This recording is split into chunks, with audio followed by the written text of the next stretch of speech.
News நேயர்களுக்கு வணக்கம். சொல்லியடி நிகழ்ச்சிக்குள்ள வரவேற்கின்றோம். இன்றைய சிறப்பு விருந்தினர் அரசியல் விமர்சகர் சிவசங்கர் அவர்கள். வணக்கம் சார். வணக்கம் சார். இப்போ பார்த்தீங்கன்னா திமுக ஆட்சியில் கடந்த 5 ஆண்டு கால ஆட்சியில் தொடர்ந்து பேருந்து கட்டண உயர்வு, பால் கட்டண உயர்வு, மின்சார கட்டண உயர்வு, சொத்தி வரி உயர்வுன்னு பல்வேறு சுமைகள் பொதுமக்கள் மேலே சுமத்தப்பட்டிருக்கு. இப்போ திடீர்னு பார்த்தீங்கன்னா 100% சொத்து வரி உயர்வு பண்ணியிருக்காங்க அரசு அப்படின்னு சொல்லப்பட்டிருக்கு.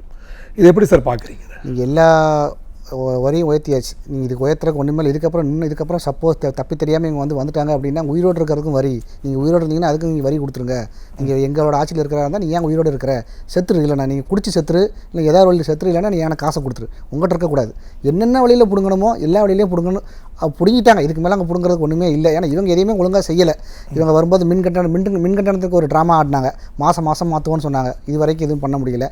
எல்லா விலைகளையும் ஏற்றினதுக்கு அப்புறமும் இன்னும் எங்கிட்ட காசு இல்லைங்கிறீங்க. அப்போ வந்த காசெல்லாம் எங்கே போச்சு? நீங்கள் அடிஷ்னலாகவும் காசு வாங்கியிருக்கிறீங்க, கடனும் வாங்கியிருக்கிறீங்க. அப்போ அந்த வாங்கின காசு எங்கே போச்சுன்னா கோபாலபுரம் வீட்டுக்கு தான் போன மாதிரி தான் இருக்குது. இந்த சொத்து வரி நீங்கள் பார்த்தீங்கன்னா ரீசெண்டாக ஒரு சில பேப்பர்ஸ் மட்டும்தான் இந்த இன்ஃபர்மேஷன் வந்திருக்குது. அது 1% ஒரு 100% ஒரு 100 ரூபா கட்டினவங்க நீங்கள் 500 ரூபாயோ 5000 ரூபாயோ அந்த ரேஞ்சுக்கு கொண்டு போயிட்டாங்க. அது இன்னும் வெளியே தெரிய வரல. அது நீங்கள் யாரெல்லாம் இப்போ கட்ட போகிறாங்கல்ல, அந்த சொத்து வரி கட்ட போகும்போது தான் இந்த விஷயங்கள்லாம் தெரிய வரும். இது எப்படி இவங்க மறைமுகமாக ஒவ்வொரு வேலைகளாக செய்கிறது. ஏன்னா இவங்களோட கஜானாவே கிடையாது. இருந்த கஜானா எல்லாத்தையும் எடுத்து எல்லாத்தையும் ஒன்றுமில்லாமல் பண்ணி இன்றைக்கி தேர்தல் தெருவில் விட்டு வச்சுருக்காங்க. ஸோ இதனோட விளைவுகள் இந்த எலெக்ஷன் அதோட ரிசல்ட்டில் நமக்கு தெரிய வரும் கட்டாயம். ஸோ இந்த மக்கள் இவங்க சொத்து வரி கட்ட போகும்போது தான் அதை புரிஞ்சுக்கிடுவாங்க. உங்களை தேடி யாராவது ஓட்டு கேட்டு வருவாங்க. நம்ம டெய்லி நாங்கள் அதை செஞ்சுட்டோம் இதை செஞ்சுட்டு வருவாங்க. நீங்கள் சொத்து வரி கட்ட போனீங்க, யாரை கட்டினவங்க யாராக இருந்தால் நீங்கள் கேளுங்க. நாங்கள் போன வருஷம் எவ்வளோ கட்டினோம், 5 வருஷத்துக்கு முன்னாடி எவ்வளோ கட்டினோம், இப்போ எவ்வளோ கட்ட போகிறோம், இதுக்கு நீங்கள் பதில் சொல்லுங்கன்னா பதிலே இருக்காது. உங்களை தேடி யார் வந்தாலுமே நீங்கள் கேள்வி கேளுங்க. எப்போ நீட்டை ஒழிப்புன்னு சொன்ன ஒழிச்சியா? இல்லை. சரி, நீங்கள் நீங்கள் கொடுத்த வாக்குறுதிகள் 525 வாக்குறுதிகளில் நீங்கள் எத்தனை வாக்குறுதிகள் நிறைவேற்றிருக்கீங்கன்னு ஒவ்வொன்றா கேளுங்க. நான் சொன்ன முதல் வாக்குறுதி என்ன சொல்கிறது, நீங்கள் சுயாட்சிங்கிறதுலேருந்து ஆரம்பிச்சிருக்கிறீங்க, எதாவது பண்ணினீங்களா? இல்லை. வேளாண் பல்கலைக்கழகம் கொண்டு வந்து சொன்னீங்க மதுரையில், அது கொண்டு வந்தீங்களா? இல்லை. உங்களை தேடி வரும்போது உங்களோட 5 வருடங்களுக்கு முன்னாடி கட்டாயம் நீங்கள் ஏதோ ஒரு பில், கரண்ட் பில்லோ, பெட்ரோல் வச்சிருக்கீங்க, டீசல் விலை குறைக்கிறாங்க, 100 ரூபாய். அதாவது நீங்கள் மற்ற நேரங்களில் விடுங்க. நீங்கள் 5 வருஷத்தில் நீங்கள் விட்டுறலாம். இன்னைக்கு கிரிட்டிக்கலான சிச்சுவேஷன் வேர்ல்டுலேயே ஒட்டுமொத்த உலகமே ஃபேஸ் பண்ணிட்டு இருக்காங்க. இந்த நேரத்தில் நீங்கள் சொன்ன வாக்குறுதி, அந்த பெட்ரோல் விலைக்கு 5-10 ரூபா நினைக்கிறேன், டீசலுக்கு ஒரு 6 ரூபா, கேஸ் சிலிண்டருக்கு 100 ரூபா நீங்கள் வாக்குறுதி கொடுத்தீங்க. அதை குறைச்சிங்களா? அதுவும் குறைக்கல. யார் வந்தாலுமே இந்த கேள்விகள் கேட்காம இருக்காதீங்க. கட்டாயம் நீங்கள் கேட்கணும். நீங்கள் கேட்கல அப்படின்னா மறுபடியும் அவங்களுக்கு என்ன வந்துடும்னா, மக்கள் நம்மளை நம்பிட்டாங்க, நம்ம நம்பி ஓட்டு போட்டாங்கன்னா மறுபடியும் நீங்கள் தெருவில் தான் நிற்கணும். ஸோ இதுக்கப்புறம் ரொம்ப கேர்ஃபுல்லாக இருக்க வேண்டியது யாருன்னா மக்கள். உங்களுக்கு நல்ல சான்ஸ். 5 வருஷம் உங்களை என்ன சொல்கிறது பாடாப்படுத்திட்டாங்க. அதாவது அந்த எலெக்ஷன் கமிஷனோட டேட் அனௌன்ஸ் பண்ண அன்றைக்கி பார்த்தீங்கன்னா பயங்கர சந்தோஷம். எல்லாம் மக்கள் இப்படி ஒரு சந்தோஷத்தை எனக்கு விவரம் தெரிஞ்சு நான் பார்த்ததே கிடையாது. பட்டாசு வெடிச்சுலாம் கொண்டாடுறாங்க. இதோட போய் தொலையுது. இதுக்கப்புறம் டிஎம்கே வராதுங்கிற ரேஞ்சுக்கு அவங்களுக்கு அப்படி ஒரு சந்தோஷம். அதோட வெளிப்பாடு நீங்கள் இந்த எலெக்ஷனில் நீங்கள் ஓட்டு போடணும், எல்லாரும் ஓட்டு போடணும். 100% ஓட்டு வந்தால் அது மிகப்பெரிய ஜனநாயகத்துக்கான மிகப்பெரிய வெற்றி. சரியானவர்கள் தேர்ந்தெடுக்கணும்.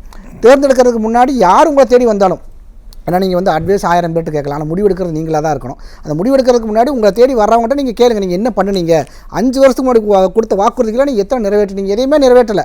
நான் கேட்டால் அவர் ஒருத்தர் 60 பாரு, ஒருத்தர் அப்பா 60 பாரு, பையன் 70 பாரு, இன்னொரு மினிஸ்டர் 90 அப்படிம்பாங்க. எதுவுமே பண்ணவே இல்லை. சென்னை பொறுத்தவரை இந்த பேக்கேஜ் சிஸ்டமில் எங்கே போச்சுனே தெரியல. இவங்கெல்லாம் நிற்க வச்சு கேள்வி. அடுத்த வருஷம் இந்த வருஷமும் டிசம்பர் வரத்தான் போகுது, அடுத்த வருஷமும் டிசம்பர் வரத்தான் போகுது. மறுபடியும் வெள்ளம் எல்லாம் வந்தால் நீங்கள் எங்கே போவீங்க? மறுபடியும் நீங்கள் ரோட்டில் தான் காரை நிறுத்தணும். இதெல்லாம் அவங்க கண்ணு முன்னாடி வரணும். இதெல்லாம் எதுக்கு ரிமைன் பண்ணுறாங்க? அதெல்லாம் மனசில் வச்சுக்கிட்டு நீங்கள் அந்த ஓட்டை போடணுங்கிறத நம்மளுடைய சொல்கிறேன். அதில் சார், இப்போ பல்வேறு தரப்பினர் தாக்குதல் உள்ளாராங்க. இப்போ உதாரணமாக பார்த்தீங்கன்னா, இப்போது ஊடகத்தினரும் இதே மாதிரி பிரச்சனை ஏற்பட்டிருக்குது. இப்போ பார்த்தீங்கன்னா ஒரு தனியார் தொலைக்காட்சி பார்த்தீங்கன்னா ஒரு நிகழ்ச்சி நடத்தியிருக்காங்க. அந்த நிகழ்ச்சி மக்கள் மன்றம் மாதிரி பல்வேறு கட்சியினரை வைத்து கருத்துக்களை கேட்கும்போது திமுக காங்கிரஸ் அந்த கட்சியினர் கேள்வி கேட்கும்போது அங்கே இருக்கக்கூடிய சட்டமன்ற உறுப்பினர், காரைக்குடி சட்டமன்ற உறுப்பினர் மாங்குடி பல்வேறு பிரச்சனைகளை மக்களுக்கு பண்ணியிருக்கிறாரு. அது இல்லாமல் டாஸ்மாக் போன்ற விஷயங்களெல்லாம் அவர் சுதந்திரமாக விட்டுருக்காரு அப்படின்னு விஷயம் சொல்லும்போது அதை எதிர்த்து மக்கள் கேள்வி கேட்டபோது அங்கே இருக்கிற நாற்காலை எடுத்து தாக்குனாங்க. அது இல்லாமல் அந்த நெறியாளரையும் தாக்கி அவர் வீட்டை ரத்தம் வர்றதெல்லாம். ஆமாம். ஸோ ஊடகவியாளர்கள் இந்த ஆட்சியிலே சுதந்திரமாக இல்லை அப்படின்ற ஒரு செய்தி வருது. ஏன்னா பார்த்தீங்கன்னா ஏற்கனவே பார்த்தீங்கன்னா பழனியாண்டி ஆமாம் அவர் பையன் அவர் பையன் பார்த்தீங்கன்னா அது ஏற்கனவே அந்த கல்குவாரி பெரிய பிரச்சனைக்கு உண்டானது. இப்போ அவரோட பையன் அந்த கருப்பு சாமி இறந்து 10 நாள் ஆகுது. ஆமாம், அது ஒரு 10 நாளாக இருக்கு. இப்போ இந்த ஊடகத்தை வந்து தாக்கப்பட்டிருக்கிறார்கள் பார்த்தீங்கன்னா. ஸோ இந்த தொடர்ந்து ஊடகத்தில் தாக்கப்படுகின்ற சம்பவம் நடந்துக்கிட்டு எப்படி பார்க்குறீங்க? முதல்ல யாருக்குமே சுதந்திரம் கிடையாது. நீங்கள் தான் காப்பாற்றிக்கணும். கருத்து சுதந்திரங்கிறதுக்கு வந்து வாய்கிலேயே பேசுவாங்க இவங்க. ஒரு 5 வருஷம் முன்னாடி இவங்க கருத்து சுதந்திரத்தை பற்றி என்னென்ன பேசினாங்கிறது தெரியும். திமுகவை பற்றி யாராவது புகழ்ந்து பேசினா அவங்கள விட்டுருவாங்க. நீங்கள் திமுகவுக்கு எதிராக யார் பேசினாலுமே சரி, அங்கே கருத்து சுதந்திரம் இவங்க கழுத்து நெரிச்சிருவாங்க. அதுதான், யாருமே பேசக்கூடாது. நீங்கள் பேசுகிறதுக்கு உங்களுக்கு ரைட்ஸே கிடையாது. அதாவது எழுதப்படாத விதி, நீங்கள் எழுதின விதி கிடையாது. அஃபீஷியலாக அன்அஃபீஷியலாக எவனாவது பேசுகிறானா டிஎம்கேக்கு எதிராக பேசுனா இதே மாதிரி தான். ஒரு பத்திரிக்கையாளருக்கு இந்த நிலைமை. அதுவும் இங்கன்னா பப்ளிக்கில் நடக்குது. நீங்கள் வந்து ஒரு 4 ரூமுக்குள்ளே கூட்டிகிட்டு போய் உங்களை அடிக்கல, உங்களை ஓப்பன் ஸ்டேஜில் வச்சு அடிக்கிறான். அப்போ உங்களுக்கு எவ்வளோ தைரியம்? நம்மளை என்ன செஞ்சிட முடியும்னா கேஸ் ஃபைல் பண்ண மாட்டாங்கல்ல. இந்த கோபாலபுரம் காவல் நிலையம் நம்ம திரும்ப சொல்ல காரணம் என்னன்னா, நீங்கள் அந்த இடத்துல பிரச்சனை நடக்குதுன்னா உடனடியாக போலீஸ் என்ன பண்ணியிருக்கணும், அவங்க மேலே ஒரு எஃப்ஐஆர் ஃபைல் பண்ணியிருக்கணும். பண்ணுவாங்களா? பண்ண மாட்டாங்க. என்ன தைரியம்னா நம்மளுக்கு இவங்க செய்ய மாட்டாங்க. அந்த தைரியத்தில் தான் வந்து இவங்க இவ்வளோ தூரத்துக்கு செய்கிறது. நீங்கள் டாஸ்மார்க்னு ஒரு இது சொன்னீங்க, அதே நான் அவங்களை ஓட்டு கேட்டு வர்றாங்கன்னு எதுக்கான அந்த ஓட்டு கேட்டு வர சொல்கிறாங்க. இப்போ எலெக்ஷன் டைமில் வந்து நிறைய பேர் தேடி வருவாங்க. மக்கள் மறந்துடக்கூடாதுங்கிறக்காக தான். கனிமொழியோ அவங்களுடைய அந்த மகளிர் அணியை யாராவது ஒருத்தவங்களை தேடி வந்தாங்கன்னா நீங்கள் கேளுங்க. நீங்கள் டாஸ்மார்க் ஒழிப்போன்னு நீங்கள் சொன்னீங்களே, ஒழிச்சிட்டிங்களா? நீங்கள் அதுக்கு பொதுவாக வந்து F2 லைசன்ஸ் நினைக்கிறேன். எனக்கு தெரிஞ்சு 12-20க்குள்ளே இருந்தது. 200 லைசன்ஸ் இருக்குது. 200 லைசன்ஸ் சென்னையில் மட்டும் கொடுத்துக்கிறீங்க. ஏதாவது ஒரு விதத்தில் உங்களை குடிக்க வச்சிடணும். மணமகிழ் மன்றம். அதுக்கு இவங்க வச்ச பேர் பார்த்தீங்கன்னா கிட்னி திருடு, கிட்னி முறைகேடு, இதை மாதிரிலாம் வந்து ஒரு தமிழை வந்து தவறான வழிகளுக்கு பயன்படுத்துறது யாருன்னா இதை. நீங்கள் தமிழுக்கு வந்து எவ்வளவோ புகழ் நீங்கள் சேர்க்கலாம். அதெல்லாம் நீங்கள் விட்டுட்டு அந்த பேரை, அந்த தமிழை வந்து தவறாக பயன்படுத்துறது யாரும் நீங்கள் தான். நீ எவனும் குடிக்காமல் இருந்துடக்கூடாது. ஏதோ ஒரு வழியில் நீ குடிச்சு நாசமாக போயிடணும். மணமகிழ் 200, எனக்கு தெரிஞ்சு சென்னையில் மட்டும் 200 F2 லைசன்ஸ் கொடுத்துக்கிறாங்க. F2 லைசன்ஸ் நினைக்கிறேன். நீங்கள் எல்லா ஊர்லேயுமே டாஸ்மார்க் திறக்க முடியலன்னு அந்த ஊருக்கு அவுட்டரில் ஒரு மணமகிழ் மன்றம் பேரை பார்த்தா மணமகிழ் மன்றம் இருக்கும். அதுக்கும் உங்களுக்கு குடிக்கும் சம்மந்தமே இல்லாத மாதிரி இருக்கும். அங்கே யார் இருப்பாங்கன்னா அதுக்கு வந்து எப்படின்னா, எனக்கு நான் விசாரித்த வரைக்கும் நீங்கள் பார்த்தீங்கன்னா என்ன சொல்கிறது, ஒரு மெம்பர்ஷிப் மாதிரி. அது எப்படியாவது நீ குடிச்சிடணும். ஊரில் தெருவில் எவனும் குடிக்காம இருக்கக்கூடாது. உங்களை தேடி எந்த மகளிர் அணி வந்தாலும் சரி, முதல்ல அந்த வார்த்தை கேளுங்க. ஏற்கனவே இந்த ஊரில் இத்தனை பேர் குடிச்சு செத்துருக்கிறான். நீங்கள் வந்து என்ன சொன்னீங்க, வரும்போது என்ன சொன்னீங்க, உங்களோட டாஸ்மார்க்கை ஒழிச்சிருவோன்னு சொன்னீங்க. இப்போ நீங்கள் ஏடிஎம்கேவோட இது பார்த்தீங்கன்னா அதாவது கொஞ்சம் கொஞ்சமாக குறைப்போன்னு சொல்லியிருக்கிறாங்க. நிறைய இது பண்ணியிருக்கிறாங்க. ஸோ நீங்கள் மறுபடியும் உங்களோட குடும்பம் நடத்துறதுக்கு வரக்கூடாது. ஏற்கனவே குடும்பத்தில் 4 பேர் குடிச்சு செத்துருப்பான்னு மறுபடியும் யாரும் சாகக்கூடாதுன்னா இவங்களுக்கு ஓட்டு போட்டிங்கன்னா அந்த 200 லைசன்ஸ் இருக்குல்ல, நீங்கள் வந்து 200 2000 ஆகும். எல்லா முக்கிலையுமே மணமகிழ் மன்றத்தை கொண்டு வந்துடுவாங்க. அதாவது நீங்கள் டாஸ்மார்க் தானே கொண்டு வரக்கூடாதுன்னு சொன்னேன், நான் மணமகிழ் மன்றத்தை கொண்டு வந்து பேரை மாற்றியாச்சு. கிட்னி திருட்டு கிட்னி முறைகேடுக்கிற மாதிரி பேரை மாற்றி எப்படியாவது உள்ளே கொண்டு வந்துடுவாங்க. ஸோ அதனால் கேர்ஃபுல்லாக இருக்கணும். நீங்கள் ஓட்டு கேட்க யார் வந்தாலும் மறந்துடாதீங்க. நீங்கள் கட்டாயம் இந்த கேள்வி கேட்கணும். இந்த கருத்து சுதந்திரங்கிறத வந்து நீங்கள் இன்னும் ஒரு தடவை நீங்கள் தப்பி தவிர தெரியாமல் வந்துட்டாங்கன்னா நீங்கள் பேசுறதுக்கு ரைட்ஸ் கிடையாது. நீங்கள் பேசுறதுக்கே வந்து பர்மிஷன் வாங்கணும். திமுக காரங்கிட்ட வந்து ஐயா நான் 10 நிமிஷம் பேசிக்கிறேன், 20 நிமிஷம் பேசிக்கிறேங்கிற மாதிரி நீங்கள் வெள்ளக்காரன் காலத்தில் இருந்தால் கூட வந்து படுமோசமாக போயிடும். ஸோ கருத்து சுதந்திரம் நீங்கள் எதிர்பார்க்கவே கூட. இன்னொன்று, ஒட்டுமொத்த மீடியாவே நீங்கள் ஜென்ரலாகவே பார்த்தீங்கன்னா ஒட்டுமொத்த மீடியாவே யார் கண்ட்ரோல் இருக்குன்னா திமுக கண்ட்ரோலில் தான் இருக்குது. நீங்கள் எனக்கு தெரிஞ்சு கடந்த ஒரு 3 வருஷம் டிபேட் எடுங்க. நீங்கள் வந்து ப்ரைவேட் சேனல்ஸில் நடந்த டிபேட்ஸ் எடுத்திங்கன்னா ஏடிஎம்கே யார் சேர்றாங்க, ஏடிஎம்கே விட்டு யார் போகிறாங்க, இவங்களோட டிபேட்ஸ் என்னென்னு பார்த்தீங்கன்னா திமுக பற்றி எங்கேயுமே இருக்காது. சட்டம் ஒழுங்கு பற்றி எதுவுமே இருக்குது. ஒரு நாளைக்கு 4 கொலை நடக்கும், 5 கஞ்சா கேஸ் நடக்கும். அதெல்லாம் நீங்கள் எங்கேயுமே பார்க்க முடியாது. ஒட்டுமொத்த மீடியாவும் யார் கொண்டு இருக்குன்னா இவங்ககிட்ட தான் இருக்குது. அதை மீறி ஒருத்தர் பேசுகிறான்னு இவனுக்கு என்ன தைரியம் வந்துருச்சு? அவர் மண்டையை உடைச்சிருக்காருன்னா காரணம் அதுதான். இவங்களோட நீங்கள் கருத்து எப்படி கேட்குறாங்கன்னா, ஏன் நீங்கள் ஏடிஎம்கே எப்படி ஒன்று சேர்ந்தது, அந்த கூட்டணி எப்படி ஒன்று சேர்ந்தது, அவங்க வந்து ஜெயிப்பாங்களா ஜெயிக்க மாட்டாங்க, இதை பற்றி பேசுவீங்கன்னா அவங்களை விட்டுருவாங்க. டிஎம்கே பற்றி நீ பேச ஆரம்பிச்சிங்க அப்படின்னா விட மாட்டாங்க. அதனால தான் அவரோட மண்டை உடைச்சிருக்கிறாங்க.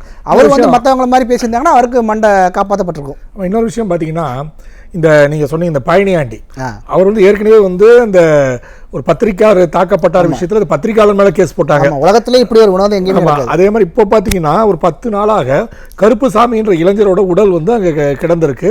அது எப்படி கொலை செய்யப்பட்டார், என்ன நிகழ்வு இது வரைக்கும் தெரியாமல் இருக்கிறது. ஸோ நீங்கள் சொல்கிற மாதிரி காவல்துறை வந்து மிகவும் கோபாலபுர காவல்துறைன்னு சொல்லுங்கள். தமிழ்நாடு காவல்துறை டேலண்டட், அதை நம்ம ஏற்றுக்கணும். கோபாலபுர காவல்துறை இது வரைக்கும் நான் எல்லா இடத்துலையும் பேசுகிறது கோபாலபுர காவல்துறை. என்னைக்கு இது தமிழ்நாடு காவல்துறையை மாறும்போது எல்லாம் சரியாக, ஆனால் மாற விட மாட்டாங்க. இவங்க இருக்கிற வரைக்கும் மாற விட மாட்டாங்க. அந்த பையன் கருப்புசாமி அவங்கள தேடி போகிறாங்க. தேடி போகும்போது அந்த குவாரியில் இருக்கிறவங்க என்ட்ரன்ஸ்லேயே வந்து இங்கே அப்படிலாம் யாரும் வரலன்னு சொல்லி அனுப்பிச்சிட்டாங்க. எங்க ஒரு பையன் இறந்து 10 நாளாக உள்ளே இருக்கிறான்.